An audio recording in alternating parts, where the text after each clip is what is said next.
In today's video, I'm going to teach you how to clone objects along a spline in Cinema 4D to create a conveyor belt effect. We'll start by drawing the path your objects will follow. Select the Spline Pen tool and sketch your route directly in the viewport. Keep it clean and intentional. Smooth curves make movement feel natural, while sharp corners will give you snappier motion.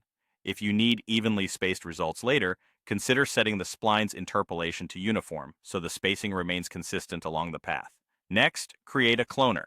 Head to the MoGraph menu and choose Cloner. This object will handle the duplication and placement for you. In the Object Manager, drag the object you want to repeat, like a box, a product, or a custom model, under the cloner so it becomes a child. If you have multiple variations, place them all under the cloner. It can cycle through them for added variety. By default, the cloner is set to grid mode, which isn't what we want. In the Cloner's Object tab, change mode from grid to object.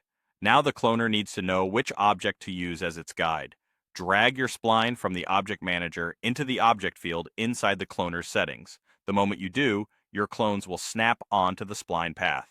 For spacing, adjust distribution. Choose.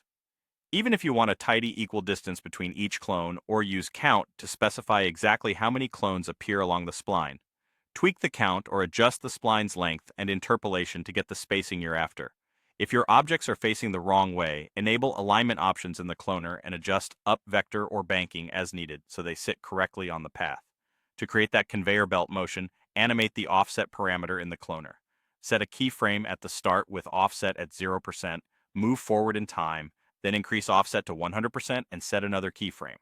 Playing it back will push the clones along the path in a smooth loop.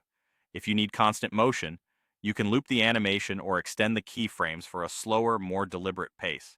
As a quick tip, if your goal is to move a single object along a path, you can use an align to spline tag instead of the cloner. But when you need multiple objects distributed and animated together, the cloner is the right tool. That's it. With a spline, a cloner, and a simple offset animation, you've built a clean, controllable conveyor belt effect.